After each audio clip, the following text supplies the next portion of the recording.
आप सोचिए, आपके माँ बाप, बहन, भाई या आप खुद किसी शाम को घर से उठाए जाते हो बिना किसी कोर्ट का ऑर्डर, बिना किसी एक्सप्लेनेशन के, और अगले दिन पता चलता है कि आपको बांग्लादेश भेज दिया गया है, बिना बताए, बिना सुने। क्या ये भारत जैसे डेमोक्रेसी में हो सकता है? लेकिन असम के बॉर्डर एरियाज में कुछ ऐसे ही सीरियस एलिगेशंस उठ रहे हैं। और जब लोग सुप्रीम कोर्ट गए तो क्या हुआ? सुप्रीम कोर्ट के सामने सीनियर एडवोकेट्स कपिल सिब्बल और संजय हेगड़े ने क्या आर्ग्यूमेंट्स रखे, चलिए पूरी कहानी समझते हैं। सुप्रीम कोर्ट के सामने एक अहम और कंट्रोवर्शियल मैटर से जुड़ा एक पिटीशन आया। पिटीशन का मुद्दा था असम सरकार की so called push back policy, जिसके तहत बांग्लादेश से होने वाले घुसपैठ से निपटने के लिए लोगों को वापस भेजने का काम किया जा रहा है। ये पॉलिसी अब खुद एक कानूनी जंग का विषय बन गया है। जस्टिस संजय करोल और सतीश चंद्र शर्मा की बेंच ने इस मैटर को सुना। पिटीशन फाइल की गई थी all BTC minority students association की तरफ से, जिनके एडवोकेट थे सीनियर एडवोकेट संजय हेगड़े। पर आपको बता दें कि ये कहानी उस छुपी हुई रियलिटी की है जहां कुछ लोगों को बिना किसी लीगल प्रोसीजर के बांग्लादेश भेज दिया जा रहा है। पिटीशन में कहा गया कि असम सरकार ने इलीगल माइग्रेंट्स को डिपोर्ट करने के नाम पर असली इंडियन सिटीजन्स को भी बॉर्डर पर पुश बैक कर दिया है, बिना फॉरेनर्स ट्रिब्यूनल के डिक्लेरेशन, बिना नेशनलिटी वेरिफिकेशन और बिना किसी लीगल रेमेडी के। इससे पहले 4 फरवरी को एक अलग बेंच, जिसमें जस्टिसेस अभय एस ओक और उज्जवल भुयान थे, उन्होंने असम सरकार को ऑर्डर दिया था कि 63 लोगों को जिनकी बांग्लादेशी नेशनलिटी कंफर्म हो चुकी है, उन्हें तुरंत डिपोर्ट किया जाए। MEA और बांग्लादेश गवर्नमेंट दोनों ने इन लोगों को बांग्लादेशी माना था। ABMSCU ने अपने नए पिटीशन में कहा कि इस फरवरी 4 वाले ऑर्डर के गाइज में सरकार ने एक स्वीपिंग कैंपेन चालू कर दिया है, जिसमें लोगों को उठाया जा रहा है और डायरेक्टली बांग्लादेश भेज दिया जा रहा है। और ये सब हो रहा है बिना किसी कोर्ट डिक्लेरेशन के, बिना नेशनलिटी कंफर्म किए और बिना किसी लीगल प्रोसेस के। ये push back policy article 14 right to equality, article 21 right to life and liberty और article 22 safeguards against arbitrary arrest का वायलेशन है। ये आर्गुमेंट दिया गया है। अब पिटीशन में ये भी हाईलाइट किया गया कि सुप्रीम कोर्ट ने सिटीजनशिप एक्ट 1955 के सेक्शन 6A को अपहोल्ड किया है, जो असम अकॉर्ड का कॉन्स्टिट्यूशनल रिकॉग्निशन देता है। तो इस बेसिस पर भी ये डिपोर्टेशन इलीगल है। इस केस को अर्जेंट लिस्टिंग के लिए मई 30 को CJI लेड बेंच के सामने मेंशन किया गया था, advocate on record Adil Ahmad के द्वारा। पिटीशन के साथ प्रेस क्लिपिंग्स भी लगी थी, जिसमें दिखाया गया कि सिर्फ 63 लोग नहीं बल्कि कई और लोगों को भी पिकअप करके डिपोर्ट किया गया है। सीनियर एडवोकेट संजय हेगड़े ने कोर्ट में आर्ग्यू किया कि 4 फरवरी का ऑर्डर तो सिर्फ उन 63 लोगों के लिए था जिनकी बांग्लादेशी नेशनलिटी वेरीफाइड है। उसके बाहर किसी भी सिटीजन को उठाकर भेजना अनकॉन्स्टिट्यूशनल है। ये तो एक पिटीशन की बात थी, लेकिन एक और शॉकिंग केस भी सामने आया कोर्ट के। सीनियर एडवोकेट कपिल सिब्बल एक और पिटिशनर की तरफ से कोर्ट में आए, जिसका अपनी मां के वेयरअबाउट्स के लिए हीबियस कॉर्पस फाइल किया गया था। पिटिशनर का कहना था कि उनकी मां को 24 मई को धुबरी पुलिस ने उठाया और पता नहीं कि वो भारत में भी है या नहीं।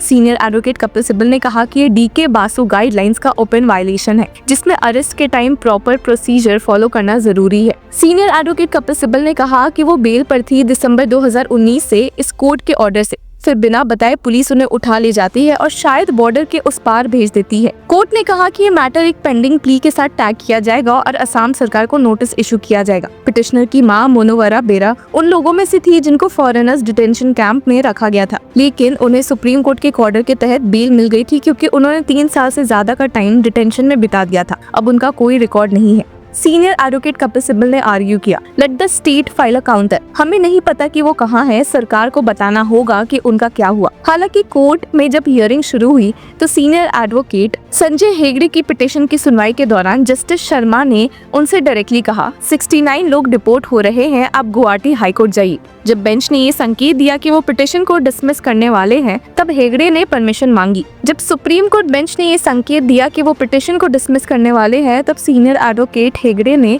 परमिशन मांगी कि वो पिटीशन विड्रॉ कर सके ताकि हाई कोर्ट जा सके। कोर्ट ने इस रिक्वेस्ट को एक्सेप्ट किया और केस को एज विड्रॉन डिसमिस कर दिया। पर इसी के साथ ABMSCU ने ऐसे कई और इंस्टेंसेस हाईलाइट किए जिसमें लोगों को बिना ड्यू प्रोसेस के पुशबैक किया गया, जैसे रिटायर्ड स्कूल टीचर काहिरुल इस्लाम, अब्बू बकार सिद्दीक और अकबर अली, जिन्हें अलिजेडली बांग्लादेश भेज दिया गया बिना किसी लीगल ऑर्डर के। पिटीशन ने ये भी दिखाया कि पुशबैक पॉलिसी खासकर बॉर्डर डिस्ट्रिक्ट्स जैसे धुबरी, साउथ सलमारा और गोपालवारा में चलाई जा रही है। पिटिशन कहता है कि यह पॉलिसी लीगली इंडिफेंसिबल है और इससे काफी इंडियन सिटीजन्स, खासकर गरीब और मार्जिनलाइज्ड कम्युनिटीज के लोग स्टेटलेस हो जाते हैं। ये वही लोग होते हैं जिनके पास रिसोर्सेज नहीं होते लीगल फाइट के लिए, या फिर जिन्हें एक्स पार्टे उनके बिना सुने फॉरेनर्स डिक्लेयर कर दिया गया होता है। ABMSU ने सुप्रीम कोर्ट से ये रिक्वेस्ट की थी कि जो 63 लोगों की लिस्ट है उनके अलावा किसी और को डिपोर्ट ना किया जाए। स्टेट और सेंट्रल गवर्नमेंट को ऑर्डर दिया जाए कि वो पूरा रिकॉर्ड कोर्ट के सामने रखे,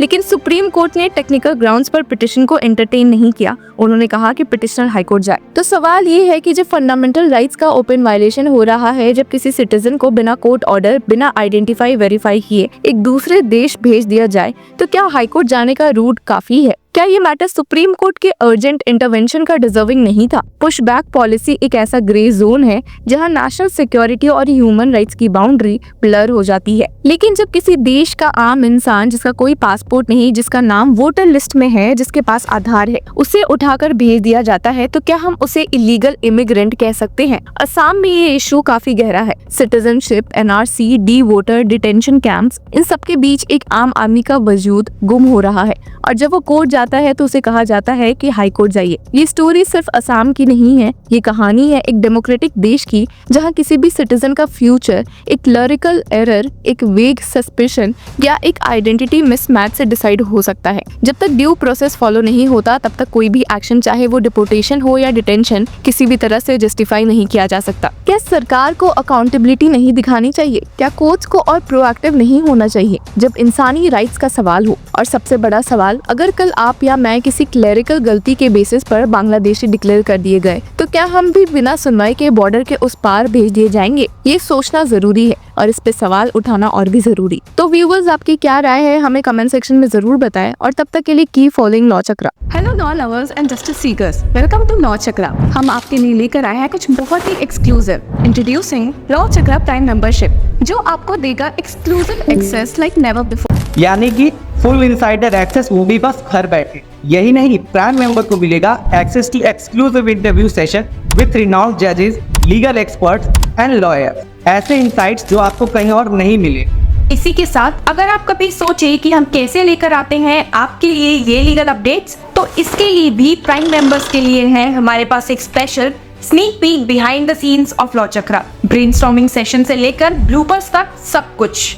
in short, more content, more update and more analysis. Political legal controversies हो या इन डेप्थ लीगल सेशंस, सब कुछ आपको मिलेगा एट वेरी मिनिमल प्राइस। बनिए लॉ चक्र की प्राइम मेंबर और अनलॉक कीजिए full potential of legal knowledge. अभी ज्वाइन कीजिए।